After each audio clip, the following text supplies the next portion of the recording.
Welcome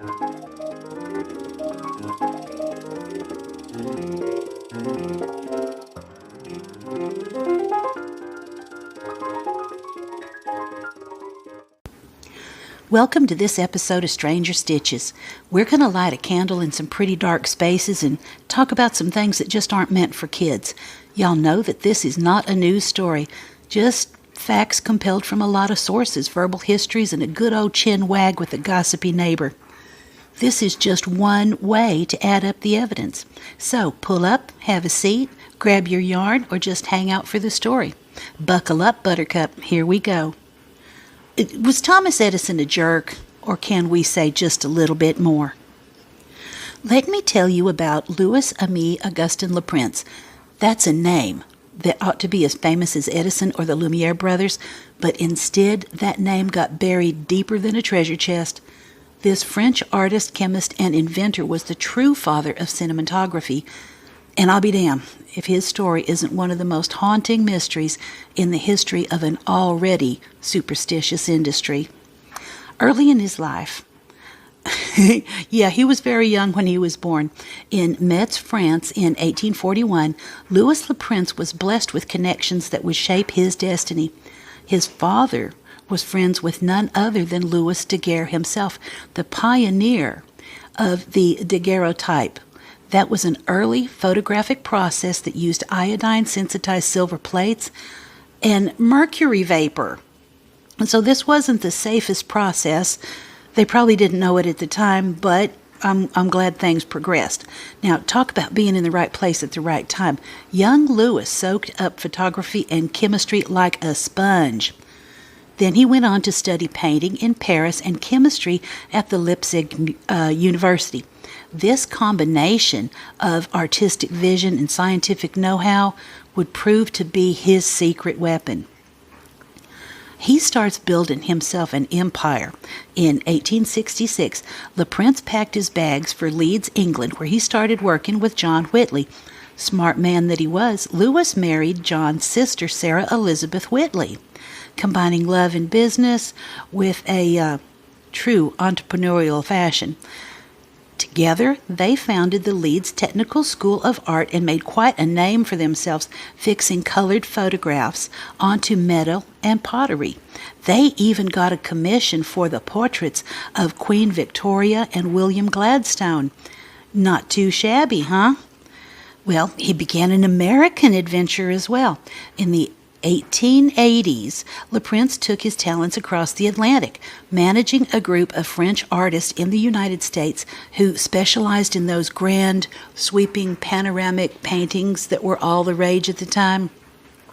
These massive canvases tried to capture an entire landscape or cityscape, and it was while working with this ambitious artwork that Louis got his revolutionary idea. What if you could capture not just a single moment, but movement itself? He began, his first attempt was a 16 lens camera that he patented early on in 1888. And that was in America. And then later that year, he also got the patent in Britain.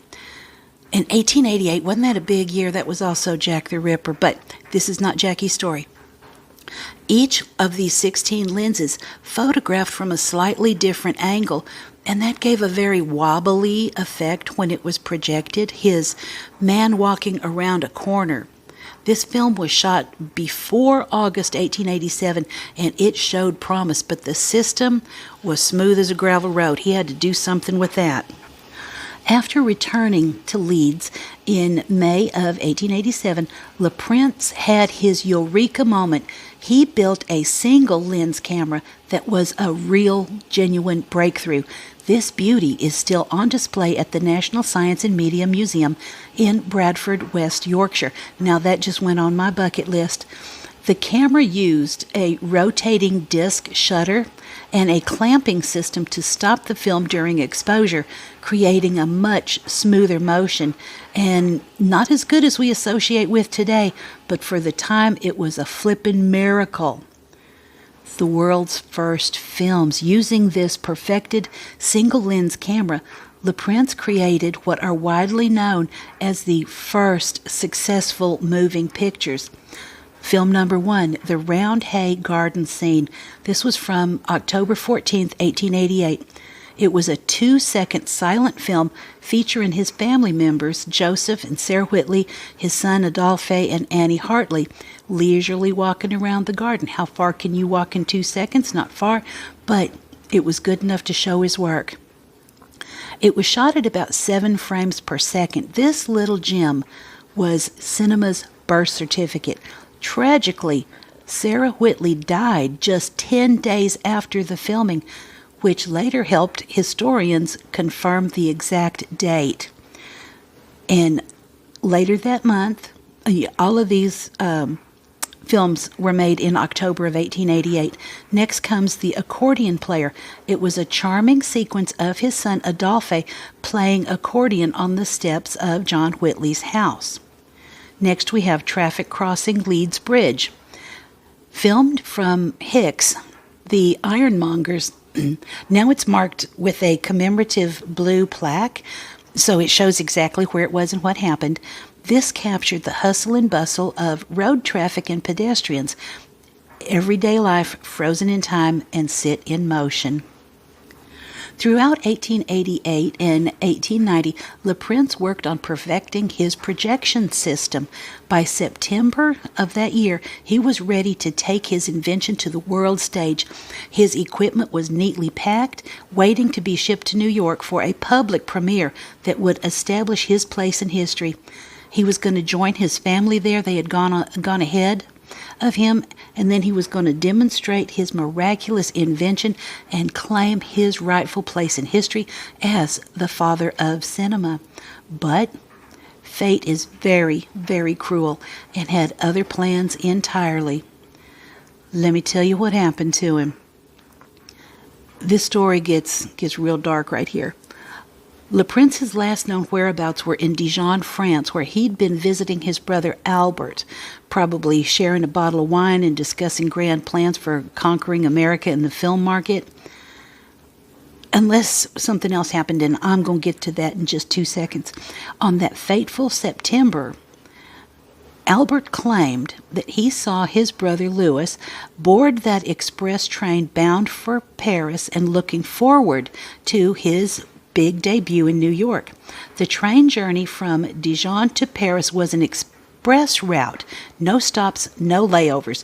The trip takes about 90 minutes today, but back then it was between 4.5 and 5 hours.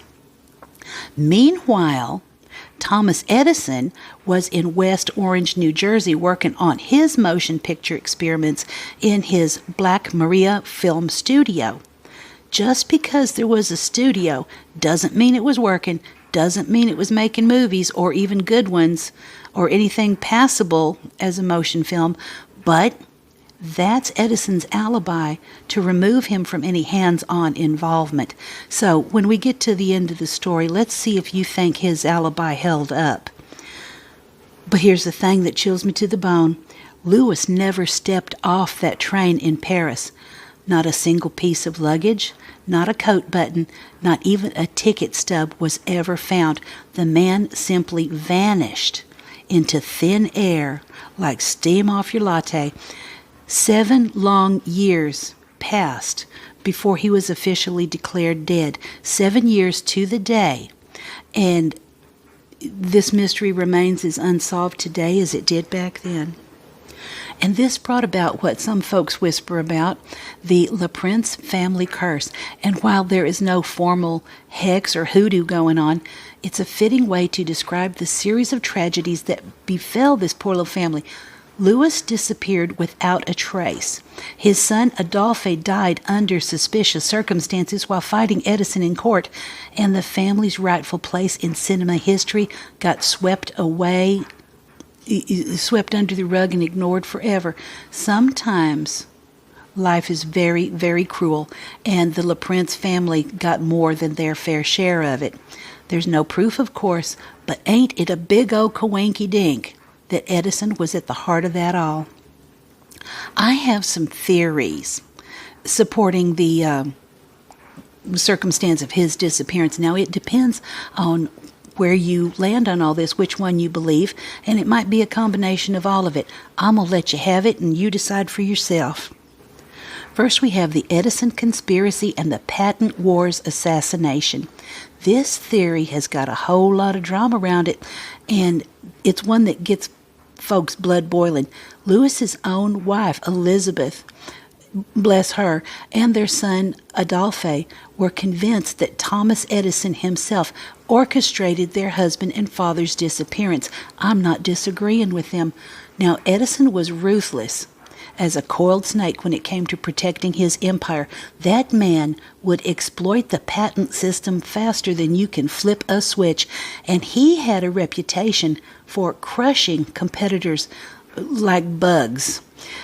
Le Prince was sitting pretty on the verge of unveiling his projector to the world, which would have blown Edison's claims to smithereens. The timing is all very suspicious, isn't it?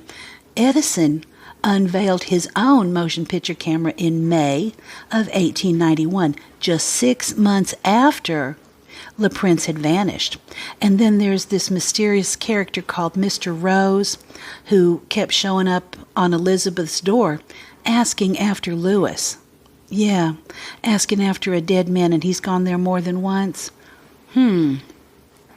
Well, he was very persistent, and Elizabeth convinced herself and some others that this man was a spy. And who could blame her? It looks that way on the surface. Edison had to make sure that Le Prince was truly out of the picture. And this gets my back up a little bit. Lewis's patent lawyer, Clarence Seward, was suddenly defending Edison in court shortly after the disappearance. Talk about switching sides, right? Well, it appears to me that Clarence Seward could have had his hands in a couple of different pies, collecting a little bit of money here and there. Here's the part about the brother I said we'd get to. This theory suggests that blood ain't always thicker than water, and that Albert Le Prince killed his own brother over money. Lewis was owed $1,000 from their mother's will, from their estate. That's about $130,000 in today's money. Albert was refusing to pay up like the miser he was, and guarding it down to the last penny. There's no reason to think anything was up with that. I don't know. Albert was the last soul to claim he saw Lewis alive at the Dijon station. Some folks reckon he never put his brother on that train at all, that he lied through his teeth and disposed of Lewis somewhere between the train station and the pearly gates. Then there's the suicide theory. Some believe that Lewis took his own life, weighed down by debt and disappointment. The man owed about $85,000 in today's money for all the development and stuff that he had to do. Albert's refusal to honor their mother's will might have been the final straw that broke his spirit. In 2003, some detective work in Paris with the police archives turned up a photograph of a drowned man from 1890 who bore some resemblance to Le Prince. Well, folks started wondering if Lewis had taken a final walk along the Seine and decided not to come back. But that's not the way I'd bet. I think Mr. Le Prince had too much to look forward to. If his videography supplies and his inventions were a true success, that debt wouldn't have been a big deal. I think Mr. Le Prince got tossed over. Then there's the random street violence. Sometimes the simplest explanation is the right one. Lewis would have arrived in Paris around 11 in the evening, 11 p.m., and it's not exactly the safest time, even back in the day, to be walking around the streets with luggage looking like a well-to-do traveler. Thieves were targeting travelers in Paris, and they still do. Well, I'm not trying to give Paris lip service. I think it can happen anywhere. But they was like wolves picking off sheep. Lewis could have been in the wrong place at the wrong time. And I hate that saying. I don't know why I wrote that. Wrong place, wrong time assumes that the perpetrator got it all right. Right place, right time. I'm going to quit using that. Another one. Here we go. This is the last theory I have for you. This theory has got more holes than Swiss cheese, but it makes for an interesting story. Some folks claim the French government had Louis killed because France was supposedly on the verge of a revolution. They had put units out targeting subversives. Louis's involvement in some previous political troubles in Paris, combined with his status as a French inventor living abroad, supposedly had made him a target. Despite vanishing like smoke in the wind, Louis Le Prince's story didn't end with his disappearance. It just got a little bit more complicated. Well, let's talk some more about the patent wars. After Louis disappeared, his widow Elizabeth and son Adolphe weren't about to let Edison steal their family's thunder. They launched into legal battles that would make modern corporate lawsuits look like playground squabbles. These patent wars dragged on for years, with the Le Prince family fighting tooth and nail to establish Louis as the true inventor of cinematography. In 1898, young Adolphe testified in court when Edison sued American Mutoscope Company trying to prove his father's claims. While Edison initially won, the decision was overturned a year later, though that crafty bastard eventually reissued his patents and controlled the American film industry for years anyway. And let me give you a little more detail about that Le Prince family curse. It really shows its teeth. In 1901, Adolphe was found dead from a gunshot wound while hunting. Officials recalled that it was an accident. His mother, Elizabeth, was not buying any of it. She was not there for any of that. She suspected foul play from the Edison camp. And again, I'm not blaming her. Her husband vanishes into thin air, and then her son dies under suspicious circumstances while fighting Edison in court.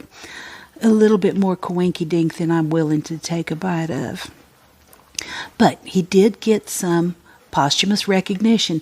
Despite all the tragedy and mystery, Louis Le Prince has finally received his due recognition as the father of cinematography. In Leeds, where he created those groundbreaking films, he is celebrated as a local hero with a bronze memorial tablet at his former workshop, and the University Centers bears his name. An appreciation society, La Société des Amis de Le Prince, exists in Lyon, France, and I butchered that. I know I did because I hardly spoke to English. His work has been featured in documentaries called The Missing Reel and The First Film, and in various true crime podcasts and theatrical productions. Trying to reach a wider audience, people need to know who he was. The Roundhay Garden scene and traffic crossing the Leeds Bridge have been restored and are available and viewable today. You can even find them on YouTube. And just take a peek at the kind of technology we were talking about. So, let me wrap this up for you. Louis Le Prince disappears and remains one of history's compelling mysteries, inextricably linked to the early days of cinema. While the exact circumstances are unknown and probably will never be known, the consensus among many historians and film theorists was that he did successfully invent the motion picture years before his more famous contemporaries. His story highlights the intense competition and legal battles that characterized that era of technology. And it's also my enduring effort to give credit where credit is due. So the man who should have been standing up there alongside Edison and the Lumiere brothers in the pantheon of cinematic history instead becomes one of the most compelling, cold, unsolved mysteries. Well, that's me for this time. I appreciate y'all joining me. I'll see you next time.